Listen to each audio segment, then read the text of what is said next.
नमस्कार साथियों। अगर आपका लक्ष्य है Bihar police, RRB NTPC, Bihar दरोगा और आरआरबी ग्रुप डी या अन्य प्रतियोगी परीक्षाओं की अगर आप तैयारी कर रहे हैं तो आप बिल्कुल सही जगह पर हैं। स्वागत है आपका इन्फिनिटी जीके जीएस में। चलिए आज का शानदार क्लास हम सेल के बारे में डिस्कस करेंगे और बिल्कुल जीरो से एडवांस तक हम इसके बारे में पढ़ेंगे। जैसा कि हम पढ़ेंगे सेल। सेल क्या होता है? सेल हमारा मतलब बायोलॉजी का एक बहुत बड़ा चैप्टर कवर करता है, मतलब चैप्टर है ये। उसके ऊपर हम डिस्कस करेंगे। सेल हमारे शरीर का सबसे कार्यात्मक और मतलब कि कार्यात्मक इट मीन्स की सबसे छोटी इकाई है, जहां से सेल सेल सेल क्या होता है? जो सेल होता है सबसे छोटी इकाई हमारे शरीर का, मतलब कार्यात्मक और स्ट्रक्चरल यूनिट है हमारे शरीर का। इसकी खोज किसने की थी? इसकी खोज किसने की? खोज की इसकी रॉबर्ट हुक ने। कब किया था? 1665 में। किसने किया था? 1665 में रॉबर्ट हुक ने। फिर एंटोनियो इन्होंने मृत कोशिका की खोज की थी। मृत कोशिका मीन्स जो निर्जीव होते हैं उनकी खोज किया था 1665 में। उसके बाद हमारे एंटोनियो लियोन हुक आए, उन्होंने क्या खोज की? कैसे जीवित कोशिका की खोज किया था इन्होंने? जीवित कोशिका की खोज इन्होंने मतलब तालाब में कुछ जीव थे, वायरस टाइप के थे, तो उनसे इन्होंने डिस्कवर किया था जीवित कोशिका की खोज। पहले इन्होंने उस जो बैक्टीरिया और जो अलग जीव थे उनका नाम दिया था, इनको एनाम्यूलेस नाम दिया था इन्होंने। बाद में उसे हमने वायरस बैक्टीरिया का नाम दिया था। जैसा कि इसमें दिया हुआ है, कोशिका की खोज 1665 में रॉबर्ट हुक ने अपने स्वयं द्वारा बनाए गए माइक्रोस्कोप के द्वारा किया था। और जब इन्होंने देखा था, मतलब कि जब कोशिका को इन्होंने देखा था, कुछ ऐसा स्ट्रक्चर दिखाई दे रहा था। तो इन इन इस स्ट्रक्चर को इन्होंने सेल का नाम दिया था। छोटे छोटे मधुमक्खी छत्ते जैसा था ये स्ट्रक्चर। तो इन स्ट्रक्चर को इन्होंने क्या नाम दिया? सेल नाम दिया था। सेल इन्होंने 1665 में खोजा था। और जैसा कि और जीवित कोशिका की खोज किसने किया था? जीवित कोशिका की खोज किया था एंटोनियो लियोन हुक ने 1674 में, अभी में 72। तो इसको आप ध्यान रखेंगे। और इन्होंने इसकी खोज तालाब में कुछ गतिशील जीव थे, जैसा कि मैंने बताया था आपको, गतिशील एनिमाक्यूलस नाम दिया था इन्होंने। बाद में जिन्हें हम बैक्टीरिया प्रोटोजोआ के रूप में हम जानते हैं, शैवाल के रूप में हम जानते हैं। तो ये था हमारे कोशिका के बारे में कुछ इंफॉर्मेशन। और इसके बारे में हम इंफॉर्मेशन लिया, जैसा कि सेल की खोज किसने की, सेल को पहले किसने देखा और किसने समझा। सेल की सबसे पहले खोज किसने की? रॉबर्ट हुक ने की। कब किया? 1665 में किया था। जीवित कोशिका की खोज किसने की? 1674 में एंटोनियो लियोन हुक ने किया, अपने खुद के द्वारा बनाए गए माइक्रोस्कोप द्वारा किया था। इसकी खोज इन्होंने कैसे की थी? इसकी खोज इन्होंने कुछ पानी में गतिशील, कुछ क्या कहते हैं, गतिशील जीव देखे। इन्होंने क्या नाम दिया था उन्हें? इन्होंने नाम दिया था एनिमाक्यूलस नाम दिया था, जिसे हम बाद में क्या समझे? प्रोटोजोआ और शैवाल के रूप में जानते हैं। तो ये था हमारे सेल के बारे में इंफॉर्मेशन। सेल। अब आता है हमारे पास सेल थ्योरी किसने की थी? सेल थ्योरी दिया था, सेल थ्योरी दिया था मैथियस स्लाइडेन एंड सोवान ने दिया था।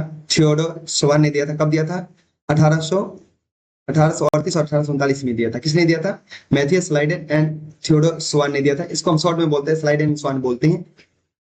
बाद में रुडोल्फ विर्चो ने कोशिका सिद्धांत को पूरा किया था। और ये कोशिका सिद्धांत को इन्होंने पूरा किया था, बताया था।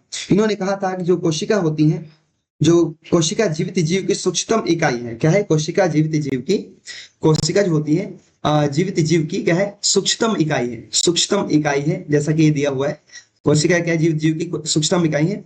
और कोशिका जीवित जीव की सूक्ष्मतम इकाई होती है, मतलब कि बहुत सूक्ष्म इकाई है, जहां से बनना शुरू होता है कोई चीज, एकदम बनना शुरू होता है, ग्रो करता है, उसे बोलते हैं सूक्ष्मतम इकाई। और इन्होंने कोशिका को दो भागों में विभाजित किया, बहुकोशिकीय जीव और एक कोशिकीय जीव है, यानी यूनिसेलुलर और मल्टीपल सेलुलर्स में डिवीजन किया। दो पार्ट में, एक ये और एक ये, दो पार्ट में इन्होंने क्या किया था? डिवाइड किया था इन्होंने। एक मल्टीसेलुलर, एक यूनिसेलुलर में इन्होंने क्या कर दिया? डिवाइड कर दिया। किसने कहा था? रुडोल्फ विर्चो ने कहा था। बाद में और भी आया इन्होंने क्या कहा? कोशिका जैव रासायनिक, कोशिका में जैव रासायनिक क्रियाएं होती हैं और ये हमारे जीवन का क्या है? आधार है। इन्होंने क्या कहा था? कोशिका में जैविक क्रियाएं होती हैं। क्या होती हैं? जैविक क्रियाएं होती हैं और ये क्या होती हैं? जीवन की आधार होती हैं। मतलब कोशिका के अंदर कुछ रिएक्शंस होते हैं, जैसे ऊर्जा का बनना, सेल्स का डिवीजन होना और प्रोटीन का बनना, ये सारी की सारी क्रियाएं कहाँ होती हैं? सेल्स के अंदर होती हैं, जो कि हम ब्रीफली तरीके से हम आगे पढ़ेंगे। और इन्होंने कहा कोशिका में विभाजन होता है और नई कोशिका पहले से मौजूद कोशिका से बनती है। इन्होंने क्या कहा? इन्होंने कहा कि जो कोशिका में क्या होता है, कोशिका में होता है विभाजन। क्या होता है? कोशिका में होता है विभाजन। कोशिका में क्या होता है? कोशिका में होता है विभाजन, मतलब जो पहले से इसके अंदर मौजूद कोशिका, इन्हीं कोशिकाओं से विभाजन होता है। और इन्हीं कोशिकाओं से क्या होता है? विभाजन होता है। और कैसे होता है? मिटोसिस और मियोसिस के द्वारा, जिसको हम बहुत अच्छे से डिस्क्रिप्शन, मतलब बिल्कुल ड्यूरेंट, मतलब कहते हैं ना, डिस्क्राइब करके बिल्कुल अच्छे से हम इसको पढ़ेंगे, डिस्क्राइब करके बहुत अच्छे से पढ़ेंगे कि मिटोसिस क्या होता है और मियोसिस क्या होता है। इस तरीके से कोशिका विभाजन होता है। और ये था हमारा क्या था? कोशिका सिद्धांत, यानी कि सेल थ्योरी। अच्छा, कोशिका का अध्ययन को क्या बोलते हैं? कोशिका का अध्ययन को बोलते हैं, कोशिका का अध्ययन को बोलते हैं साइटोलॉजी। क्या बोलते हैं? साइटोलॉजी। क्या बोलते हैं? साइटोलॉजी।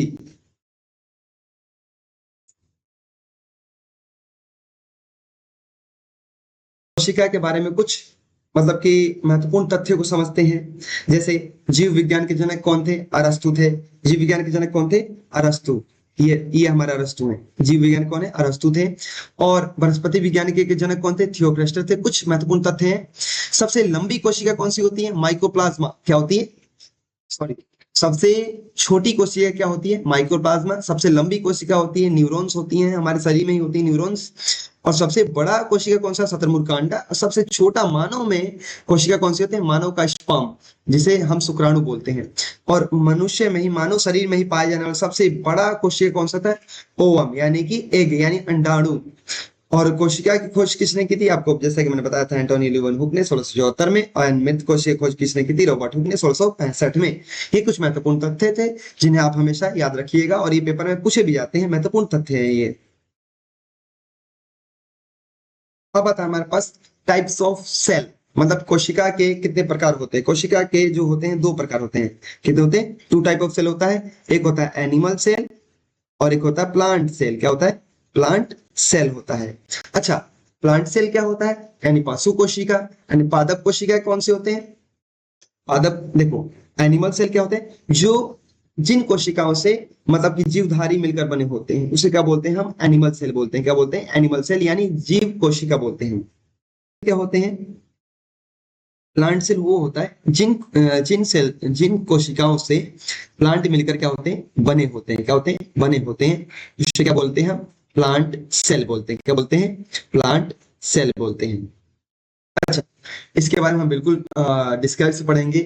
अभी हम पढ़ेंगे मतलब कि कोशिका और मतलब पादप कोशिका, मतलब कि प्लांट सेल और एनिमल सेल के बारे में डिफरेंस क्या होता है, क्या क्या डिफरेंस होती है, मतलब क्या प्लांट में क्या पाया जाता है, और मनुष्य कोशिका यानी कि जीवधारी कोशिका में क्या पाया जाता है, या पादप कोशिका बोल दीजिए या जंतु कोशिका बोल दीजिए। जंतु कोशिका और मतलब पादप कोशिका में क्या अंतर है, उसके बारे में हम क्या पढ़ेंगे, अभी ब्रीफ में पढ़ेंगे। ठीक है, चलिए आगे आते हैं।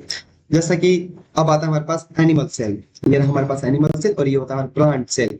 देखिए, ये हमारे पास क्या है? ये हमारे पास होता है माइटोकॉन्ड्रिया। क्या होता है? माइटोकॉन्ड्रिया इसमें भी पाया जाता है और माइटोकॉन्ड्रिया प्लांट सेल में भी पाया जाता है। दोनों में पाया जाता है। माइटोकॉन्ड्रिया प्लांट प्लांट में भी पाया जाता है और माइटोकॉन्ड्रिया किसमें पाया जाता है? जीव में भी मतलब कि एनिमल सेल में पाया जाता है। अब आया था हमारे पास गोल्जी अपैरेटस। गोल्जी बॉडी इसमें भी पाया जाता है और गोल्जी अपैरेटस दोनों में पाया जाता है, मतलब प्लांट सेल में पाया जाता है और एनिमल सेल में भी पाया जाता है। अब आता है हमारे पास एंडोप्लाज्मिक रेटिकुलम। एंडोप्लाज्मिक रेटिकुलम इसमें भी पाया जाता है, मतलब एनिमल सेल में भी पाया जाता है, और एंडोप्लाज्मिक रेटिकुलम प्लांट सेल में भी पाया जाता है। ये देखिए एंडोप्लाज्मिक रेटिकुलम। अच्छा, दूसरा आता है हमारे पास राइबोसोम। दूसरा हमारे पास क्या आता है? राइबोसोम। राइबोसोम, ये रहा हमारे पास राइबोसोम।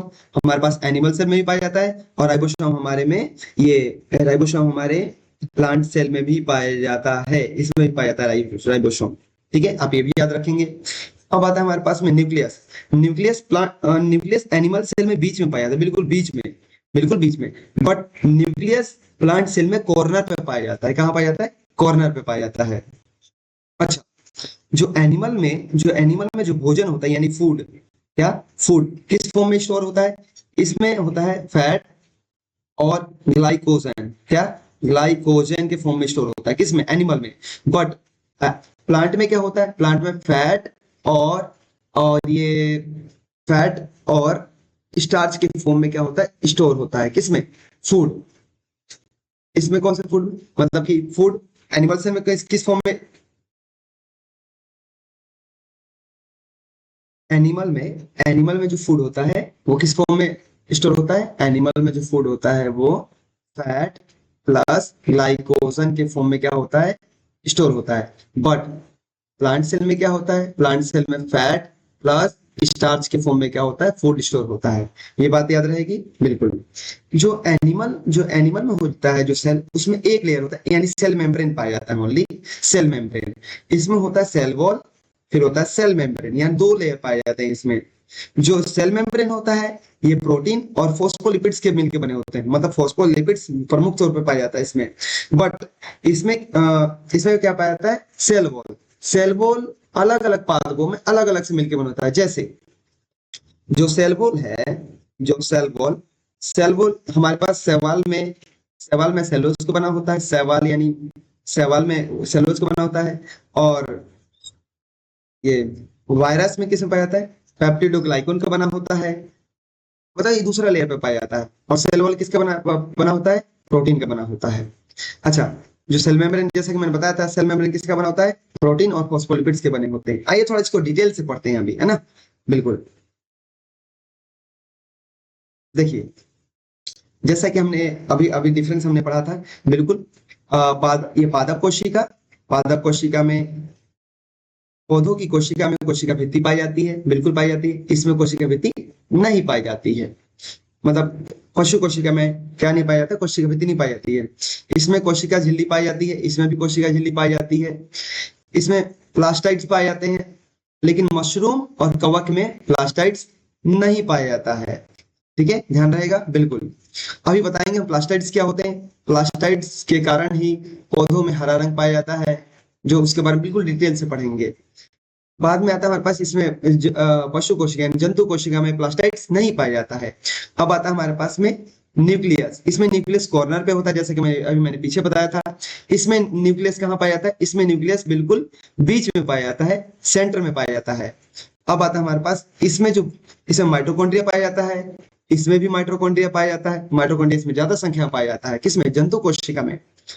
और प्लांट कोशिका में, मतलब कि इसमें लाइसोसोम पाया जाता है, बहुत दुर्लभ, मतलब बहुत कम पाया जाता है, मतलब लाइसोसोम बहुत कम पाया जाता है इसमें।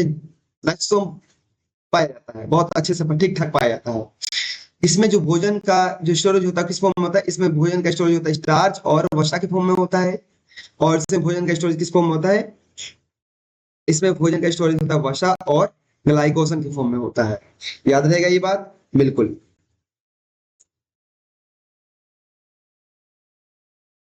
अब है हमारे पास, जैसा कि इसमें राइबोसोम पाया जाता है, इसमें भी राइबोसोम पाया जाता है। और राइबोसोम का काम क्या होता है, राइबोसोम का काम होता है प्रोटीन बनाना। क्या होता है, प्रोटीन बनाना। अब हमारे पास आता है राजधानी, यानी वैक्यूल्स बोलते हैं जिसे, क्या बोलते हैं, वैक्यूल्स। वैक्यूल्स का काम क्या होता है, वैक्यूल्स का काम ये होता है कि पानी का स्टोरेज करता है। तो आमतौर की बात है, जो पौधे होते हैं उनमें वैक्यूल्स का तो बहुत बड़ा रहता है। क्यों, क्योंकि पौधे तो मतलब जैसे बरसात हर समय तो नहीं रहता है, तो बरसात में अपना पानी बहुत ज्यादा स्टोर करके रखते हैं, या फिर जहां पानी ज्यादा रहता है मतलब स्टोर करके रख लेते हैं। जैसे ही मतलब जब पानी कमी होती है तो उस पानी का धीरे धीरे करके मतलब कि पानी जल का यूज करते रहते हैं। बट इसमें जो जंतु कोशिका में जो वैक्यूल्स होते हैं, छोटे छोटे बहुत सारे पाए जाते हैं, क्योंकि हम अपनी आवश्यकता अनुसार पानी पीते रहते हैं। इसलिए क्या होता है, जंतु कोशिका में बहुत सारे छोटे छोटे क्या पाए जाते हैं, वैक्यूल्स पाए जाते हैं। याद रहेगा ये बात बिल्कुल। जैसा कि पादप कोशिका में सेंट्रोसोम नहीं पाया जाता है, सेंट्रोसोम नहीं पाया जाता है। बट जंतु कोशिका में सेंट्रोसोम सेंट्रोसोम पाया जाता है। ठीक है, सेंट्रोसोम मतलब प्लांट में कैसे होता है, प्लांट में सेल कोशिका का विभाजन सेल प्लेटलेट्स के द्वारा होता है, जो एंडोप्लाज्मिक रेटिकुलम और गोल्जी बॉडी के हेल्प से बनाता है, जिसे साइटोकाइनेसिस कहते हैं। ठीक है, अब आता है हमारे पास, इसमें जंतु कोशिका में सेंट्रोसोम पाया जाता है। ये याद रहेगी बात बिल्कुल, ये याद होनी चाहिए। ये बार बार जो मैंने पॉइंट लिखवाए हैं, ये 8 के 8 पॉइंट, ये एग्जाम के पॉइंट ऑफ व्यू से बहुत बहुत इंपॉर्टेंट है, जिसे आपको याद होने चाहिए।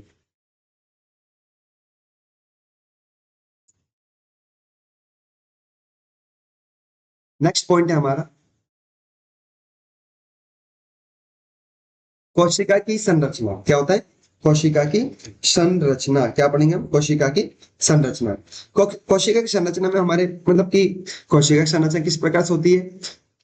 कोशिका की संरचना में सबसे पहले हम पढ़ेंगे कोशिका का आवरण, यानी कि cell cell envelope. Cell envelope envelope में क्या आता है? पहले जैसे कि मैंने बताया था कोशिका भित्ति। क्या पाया जाता है? कोशिका भित्ति। फिर क्या पाया जाता है? कोशिका झिल्ली। ये किसमें पाया जाता है? सेल वॉल किसमें पाया जाता है? ये प्लांट सेल में पाया जाता है। किसमें पाया जाता है? प्लांट सेल में पाया जाता है। क्या एनिमल में पाया जाता है प्लांट सेल? मतलब एनिमल में क्या सेल वॉल पाया जाता है? नहीं पाया जाता है। एनिमल में सेल वॉल नहीं पाया जाता है। एनिमल में ओनली क्या पाया जाता है? सेल मेम्ब्रेन पाया जाता है। क्या पाया जाता है? सेल मेम्ब्रेन पाया जाता है। अच्छा, और के दूसरा दूसरा पार्ट हमारे क्या आता है? जीव द्रव्य यानी प्रोटोप्लाज्म। क्या आ जाता है? प्रोटोप्लाज्म। अब आता है हमारे पास प्रोटोप्लाज्म। अच्छा, पहले आता है प्रोटोप्लाज्म में, पहले क्या आएगा? कोशिका द्रव्य, जिसे हम बोलते हैं साइटोप्लाज्म। ये जैसे हमारे पास सेल है, सेल के अंदर न्यूक्लियस, इसके अंदर एक मतलब बहुत सारे लिक्विड लिक्विड होता है, जिसे हम क्या बोलते हैं? साइटोप्लाज्म बोलते हैं। और साइटोप्लाज्म प्रोटोप्लाज्म प्रोटोप्लाज्म की खोज किसने की थी? प्रोटोप्लाज्म की खोज पुरकिंजे ने की थी। किसने की थी? पुरकिंजे ने की थी। याद रहेगा ये बात? आपसे पूछा जा सकता है कि प्रोटोप्लाज्म की खोज किसने की थी? पुरकिंजे ने। और हेक्सले ने और हेक्सले ने किसने? हेक्सले हेक्सले ने इसे जीवन का आधार कहा था। क्या कहा था? जीवन का आधार कहा था। किसने कहा था? हेक्सले ने। किसने कहा था? हेक्सले ने। याद रहेगा ये बात? अब आता है हमारे पास केंद्रक द्रव्य या न्यूक्लियोप्लाज्म। ये कहाँ पाया जाता है? न्यूक्लियस के अंदर। ये न्यूक्लियस था। न्यूक्लियस के अंदर क्या पाया जाता है? न्यूक्लियस के अंदर न्यूक्लियस द्रव्य केंद्रक द्रव्य पाया जाता है, जिसे न्यूक्लियोप्लाज्मा बोला जाता है। एक बार दोबारा से बताता हूं मैं आपको। जीव द्रव्य यानी प्रोटोप्लाज्म। प्रोटोप्लाज्म की खोज किसने की थी? पुरकिंजे ने की थी। और हेक्सले ने इसे क्या कहा था? जीवन का आधार कहा था। किसने कहा था? हेक्सले ने। अब हम पढ़ेंगे न्यूक्लियस। क्या पढ़ेंगे? न्यूक्लियस। न्यूक्लियस न्यूक्लियस की खोज किसने की थी? रॉबर्ट ब्राउन ने किया था। किसने किया था? Robert brown. किसने किया था? Robert brown. याद होना चाहिए आपको। फिर आता है हमारे पास, अब हम पढ़ेंगे मतलब कि ये जितना भी मैंने अभी बताया, cell wall, cell cell membrane, बिल्कुल डिस्क्राइब करके पढ़ेंगे, ब्रीफ में पढ़ेंगे। अभी आपको छोटा छोटा इंट्रोडक्शन दे रहा हूं, मतलब इसका पॉइंट ऑफ व्यू, एक एक क्या क्या होता है, किस तरीके से पॉइंट रखा गया है, इस तरीके से मैं बताया जा रहा है आपको। तो थोड़ा अच्छे से ध्यान से सुने एक बार। अब आता है हमारे पास, क्या आता है? कोशिकांग यानी सेल ऑर्गेनल। सेल ऑर्गेनल में आता है डबल मेम्ब्रेन। डबल मेम्ब्रेन किस किस में पाया जाता है? माइटोकॉन्ड्रिया में पाया जाता है। और प्लास्टिड यानी लवक होते हैं इनके, मतलब एक दो लेयर पाया जाता है। कौन कौन से? मतलब एक आंतरिक और एक बाहरी, दोनों में, माइटोकॉन्ड्रिया में भी और प्लास्टाइड्स में भी। फिर आता है एकल झिल्ली यानी सिंगल मेम्ब्रेन, एंडोप्लाज्मिक रेटिकुलम में पाया जाता है। और गोल्जी अपॉर्टस यानी गोल्जी उपकरण में पाया जाता है। लाइसोसोम और इक्तिका, ये बिल्कुल सिंगल मेम्ब्रेन वाले ऑर्गेनल्स हैं। अब आता है झिल्ली रहित, मतलब कोई मेम्ब्रेन नहीं है, तो अब आता है राइबोसोम। फिर आता है सेंट्रोसोम। क्या होता है? Centrosome and ribosome. इनमें किसी प्रकार कोई मेम्ब्रेन नहीं पाया जाता। इनके ऊपर एक लेयर भी, एक ही लेयर होता है, मतलब सॉरी एक लेयर भी नहीं होता है, मतलब कि झिल्ली रहित होते हैं ये। आगे बढ़ेंगे हम। अब आता है हमारे पास कोशिका की संरचना। कोशिका की संरचना में अभी हमने पढ़ा था, कोशिका की संरचना में हमने क्या पढ़ा था? पहला क्या था? हमारा पहला पॉइंट था सेल एनवलप। क्या था? Cell envelope. Cell cell envelope में भी था हमारे पास कोशिका भित्ति। जैसा कि हमने कोशिका भित्ति केवल पादप में पाई जाती है। यह क्या होती है? निर्जीव होती है। यह पूर्ण पारगम्य होती है। क्या होती है? यह पूर्ण पारगम्य होती है। यह अलग अलग पादपों में अलग अलग रसायनों की भित्ति बनी होती है। क्या होती है? अलग अलग पादपों में अलग अलग कोशिकाओं से अलग अलग रसायनों से क्या होती है? सेल वॉल बना होता है। याद रहेगा ये बात? बिल्कुल। जैसे कि आम हो गया, आम, महुआ, नीम, और बड़े पादपों में यह सेलुलोज का बना होता है। किसका बना होता है? सेलुलोज का बना होता है। शैवाल में यह कोशिका भित्ति सेलुलोज का बना होता है। कोश कोश किसमें? सेलुलोज में भी किससे बना होता है? ये सेलुलोज से मिलकर बना होता है। और कवक और मशरूम में यह कोशिका भित्ति काइटिन की बनी होती है। क्या बनी होती है? काइटिन की बनी होती है। ये बिल्कुल याद होना चाहिए आपको। ये बार बार पेपर में पूछता है कि कवक के जो कोशिका भित्ति है किससे मिलकर बना होता है, किससे बना होता है? तो आपको याद होना चाहिए काइटिन। क्या होता है? काइटिन से मिलकर बना हो, काइटिन से बना होता है। बैक्टीरिया, जो बैक्टीरिया होते हैं, बैक्टीरिया कोशिका भित्ति किससे बनी होती है? पेप्टिडोग्लाइकॉन। किससे बनी होती है? पेप्टिडोग्लाइकॉन का बना होता है, जिसे हम म्यूरिन, क्या है, जिसे म्यूरिन या म्यूको पेप्टाइड कहते हैं। क्या कहते हैं? म्यूकोपेप्टाइड भी कहते हैं। यह शर्करा, क्या, यह शर्करा यानी शुगर और एमिनो एसिड से मिलकर बना होता है। एक मजबूत जालीदार बहुलक है। क्या ये मजबूत जालीदार बहुलक होता है? मतलब एक कंबाइन करके बहुलक बनाता है, मजबूत मतलब बिल्कुल स्ट्रॉन्ग बनाता है। बैक्टीरिया को क्या करता है? निश्चित आकार और सुरक्षा प्रदान करता है। ठीक है, और यह याद रखेगा ये बात, एक बैक्टीरिया क्या करता है? निश्चित आकार और सुरक्षा प्रदान करता है ये। अच्छा, कोशिका भित्ति का मुख्य कार्य क्या होता है? कोशिका भित्ति का मुख्य कार्य होता है मजबूती और दृढ़ता प्रदान करना। दृढ़ता यानी स्ट्रेंथ प्रोवाइड करवाना होता है किसका? कोशिका भित्ति का कार्य। अच्छा, जो वायरस होते हैं, जितने भी बैक्टीरिया होते हैं, ये एंटीबायोटिक बैक्टीरिया, जैसे कि एंटीबायोटिक्स जो होते हैं, एंटीबायोटिक्स जो एंटीबायोटिक्स होते हैं, बैक्टीरिया सेल वॉल को, जो एंटीबायोटिक्स जो होते हैं, ये बैक्टीरिया के, जो बैक्टीरिया होता है ना, बैक्टीरिया के सेल वॉल को ना क्या करते हैं? ब्रेक कर देते हैं। कौन? एंटीबायोटिक्स। ये याद रखना, आपको याद रखना होता है, आप लिख लीजिएगा कहीं किसी पॉइंट पे। ये एंटीबायोटिक्स का काम क्या होता है? जो सेल वॉल होता है, सेल वॉल को क्या करते हैं? ब्रेक कर देते हैं, ये तोड़ देते हैं। इसीलिए जो बैक्टीरिया का वर्क फंक्शन कम हो जाता है। क्या हो जाता है? बैक्टीरिया का जो वर्क फंक्शन होता है, क्या होता है? वर्क फंक्शन क्या होता है? वो कम हो जाता है, जिसकी वजह से ये काम नहीं कर पाते हैं। किसकी वजह से? जो अगर कोई आपसे पूछता है कि एंटीबायोटिक्स का क्या काम होता है, तो आप बोलोगे कि जो एंटीबायोटिक्स जो होते हैं वो क्या करते हैं? सेल वॉल को ब्रेक कर देते हैं, जिसकी वजह से जो वायरस जो होता है, वायरस का वर्क फंक्शन कम हो जाता है। ये बात आपको याद होना चाहिए। और दूसरा एक और पॉइंट है हमारे पास, जो पादप कोशिका क्या होती है? जैसा कि हमारे पास दो पादप कोशिका जो होती हैं, दो पादप कोशिका किससे जुड़ी होती हैं? जो प्लांट सेल होते हैं, दो पादप कोशिका, मान लो एक ये सेल है और दूसरा ये सेल है, ये सीमेंटिंग एजेंट के द्वारा जुड़े होते हैं। क्या होते हैं? सीमेंटिंग एजेंट, एजेंट के द्वारा जुड़े होते हैं ये, और जिसे हम पैक्टिन कहते हैं। क्या कहते हैं? पैक्टिन, पैक्टिन कहते हैं। क्या कहते हैं? पैक्टिन कहते हैं। ये आपको याद होना चाहिए। और इससे पहले हमने पढ़ा था कोशिका के अध्ययन को क्या कहते हैं? साइटोलॉजी। क्या कहते हैं? साइटोलॉजी कहते हैं। ये बात आपको याद होना चाहिए। और अब हम पढ़ेंगे कोशिका झिल्ली, कोशिका आवरण का दूसरा भाग।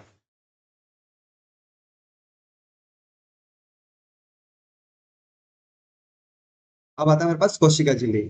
यह पादपों में दूसरे लेयर पर यह क्या होता है? जो प्लांट सेल होता है, प्लांट सेल, पहला लेयर पर तो सेल वॉल पाया जाता है, दूसरे लेयर पर क्या पाया जाता है? सेल मेम्ब्रेन पाया जाता है। क्या पाया जाता है? सेल मेम्ब्रेन पाया जाता है, दूसरे लेयर पे पाया जाता है। बट जो जंतु कोशिका होता है, जंतु कोशिका पर यह मतलब जो एनिमल सेल जो होता है, उसमें पहला लेयर ही होता है।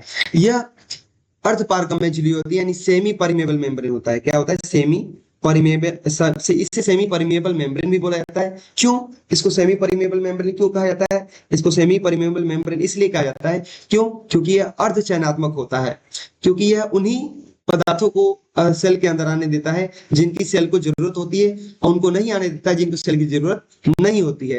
ये किस प्रोसेस के द्वारा होता है? ये सारा का सारा वर्क, ये प्रोसेस होता है ऑस्मोसिस के द्वारा। जब प्रासरण होता है तो ये low concentration to high concentration की ओर अणुओं का प्रसार होता है। यह द्रवों में होता है। इसका अधिक प्रयोग पौधों में किया जाता है। किसके किसके द्वारा किया जाता है? पौधों में। पेपर में पूछता है कि ऑस्मोसिस सबसे अधिक किसके द्वारा प्रयोग किया जाता है? पौधों में। ऑस्मोसिस कहाँ होता है? पौधों में। और किसमें होता है? द्रवों में होता है।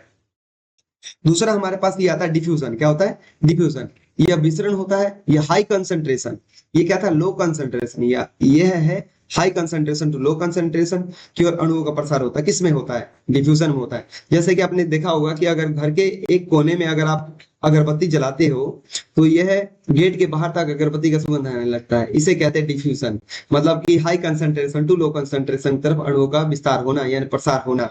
ये कहाँ कहाँ होता है? ये गैस में होता है, जैसा कि अभी मैंने बताया था, हवा में फैल जाते हैं अगरबत्ती के कण। और ये ठोस में होता है, द्रव में होता है। ठीक है, ये द्रव द्रव लिखा हुआ है, ये द्रव। ठीक है, द्रव द्रव में होता है। और अणुओं तथा जंतुओं में अधिक होता है ये बात याद होनी चाहिए आपको। ठीक है, जैसा कि मैंने आपको बताया था, सेल मेम्ब्रेन किससे बना होता है? सेल मेम्ब्रेन, सेल मेम्ब्रेन किससे बना होता है? सेल मेम्ब्रेन बना होता है प्रोटीन। किससे बना होता है? प्रोटीन और फॉस्फोलिपिड से बने होते हैं। ठीक है, पेपर में पूछता है कि सेल मेम्ब्रेन किससे बना होता है, तो फॉस्फोलिपिड्स, ये प्रमुख तौर पे फॉस्फोलिपिड से बने होते हैं, याद रखिएगा इस बात को। अब हम पढ़ेंगे, जैसा कि पहला हमारा सेल ऑर्गेनल आता है हमारे पास माइटोकॉन्ड्रिया। क्या होता है? माइटोकॉन्ड्रिया के बारे में हम पढ़ेंगे। माइटोकॉन्ड्रिया, अच्छा, जो हमारे पास माइटोकॉन्ड्रिया होता है, माइटोकॉन्ड्रिया की खोज किसने की थी? माइटोकॉन्ड्रिया की खोज किया था रिचर्ड ऑल्टमैन ने। रिचर्ड ऑल्टमैन ने इसके बारे में बताया था, इसका नाम दिया था, जबकि कार्ल वेंडा ने इसका नामकरण किया था। वेंडा कार्ल वेंडा ने क्या किया था? इसका नामकरण किया था, और रिचर्ड ऑल्टमैन ने इसके बारे में बताया था। ठीक है, याद रहेगा ये बात। माइटोकॉन्ड्रिया की खोज किसने की थी? ऑल्टमैन ने किया था, और इसका नामकरण किसने किया था? कार्ल वेंडा ने किया था। अच्छा, माइटोकॉन्ड्रिया जो होता है, अभी आपको समझ में आएगा माइटोकॉन्ड्रिया। माइटोकॉन्ड्रिया में एक ऐसे होता है, इसके ऐसे ऐसे उंगली नुमा संरचना इसकी दीवारों को होता है, कुछ ऐसे ऐसे। इस उंगली नुमा संरचना को बोलते हैं हम क्रिस्टी। क्या बोलते हैं? क्या बोलते हैं? क्रिस्टी। क्या बोलते हैं? क्रिस्टी बोलते हैं इस उंगली नुमा संरचना को। और यहाँ पर ऐसे कुछ ऐसे ऐसे पदार्थ पाए जाते हैं, इसको बोलते हैं ऑक्सीसोम। क्या बोलते हैं? ऑक्सीसोम बोलते हैं। क्या बोलते हैं? ऑक्सीसोम बोलते हैं इन पदार्थों को। ये छोटे छोटे जो कण होते हैं, इनको बोलते हैं ऑक्सीसोम। माइटोकॉन्ड्रिया खुद का राइबोसोम होता है 70 सेडिमेंटेशन का। क्या होता है? 70 सेडिमेंटेशन का होता है। माइटोकॉन्ड्रिया खुद का राइबोसोम होता है, इसका खुद का डीएनए भी होता है, और इसमें कैल्शियम भी पाया जाता है। ये बात याद होनी चाहिए। ये तीनों से, इन तीनों को जब हम मिला देते हैं, राइबोसोम, एक सेकेंड, एक बार मैं सीरियल्स को लेता हूँ। जैसा कि मैंने आपको बताया था, जो माइटोकॉन्ड्रिया होता है, माइटोकॉन्ड्रिया के अंदर ये कुछ ऐसी ऐसी संरचना पाई जाती है, उंगली नुमा संरचना पाई जाती है, जिसे कि क्या बोलते हैं? क्रिस्टी बोला जाता है इसकी दीवारों को। और इसमें इसमें इसका खुद का, इसका क्या होता है? डीएनए। और क्या पाया जाता है? राइबोसोम, 70 सेडिमेंटेशन का राइबोसोम पाया जाता है इसका, और इसमें कैल्शियम पाया जाता है, और इसके पाया क्या पाया जाता है? ऑक्सीसोम। ऑक्सीसोम पाया जाता है। इस पूरे को हम बोलते हैं मैट्रिक्स। क्या बोलते हैं? क्या बोलते हैं? मैट्रिक्स।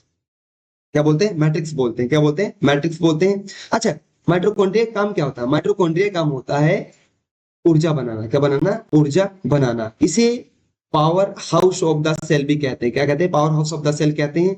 क्यों? क्योंकि यह ग्लूकोज की हेल्प से, किसकी हेल्प से? C6H12 और O6 की हेल्प से क्या बनाता है? ये एटीपी बनाता है। क्या बनाता है? एटीपी। ऑक्सीजन के प्रेजेंस में, ऑक्सीजन के प्रेजेंस में क्या बनाता है? ये एटीपी बनाता है। ठीक है, याद रहेगा ये बात। माइटोकॉन्ड्रिया का काम क्या रहता है? जैसा कि दिया हुआ है, माइटोकॉन्ड्रिया, माइटोकॉन्ड्रिया को कोशिका का पावर हाउस कहा जाता है। ये स्वयं का इसका राइबोसोम, डीएनए पाया जाता है, जिसे हम मैट्रिक्स कहते हैं। DNA plus oxysome, ribosome, calcium पाया जाता है। इसमें राइबोसोम 70 सेडिमेंटेशन का होता है। माइटोकॉन्ड्रिया में 2 लेयर पाया जाता है। ठीक है, और बाहरी बाहरी लेयर और आंतरिक लेयर। माइटोकॉन्ड्रिया की दीवार पर उंगली नुमा संरचना पाई जाती है, जिसे क्रिस्टी कहा जाता है। क्या कहा जाता है? जैसे मैंने बताया था, इसके 2 लेयर पाए, ये आंतरिक लेयर होता है और ये बाहरी लेयर होता है। और इसके आंतरिक लेयर पे क्या बना होता है? ये उंगली नुमा संरचना, जिसे क्या बोला जाता है? क्रिस्टी बोला जाता है। उंगली नुमा संरचना, यहाँ पर ऑक्सीसोम पाए जाते हैं। क्या पाया जाता है? ऑक्सीसोम। और इसमें खुद का क्या पाया जाता है? डीएनए पाया जाता है। क्या पाया जाता है? डीएनए पाया जाता है। इसमें कैल्शियम पाया जाता है। इसको कोशिका का power house of the cell कहा जाता है। क्या कहा जाता है? Power house of the cell को कहा जाता है। और इसमें रिएक्शन होता है, कौन सा रिएक्शन होता है? C6H12 और O6 प्लस में O2 क्या बनाता है हमारे पास में? ये एटीपी बनाता है, और जिसे हम ऊर्जा बोलते हैं। ये ऊर्जा की करेंसी भी बोला जाता है। ये क्या बोला जाता है? ऊर्जा की करेंसी है, एटीपी। और क्या बनाता है इसमें? CO2 प्लस में H2O रिलीज होता है इसमें। तो ये था हमारा आज का सेल चैप्टर। आपको कैसा लगा? आप हमें कमेंट करके बताइए। अगर थोड़ा सा भी अगर आपको अच्छा लगा है, मतलब समझ करके, तो प्लीज वीडियो को शेयर करें, लाइक करें, सब्सक्राइब करें। धन्यवाद।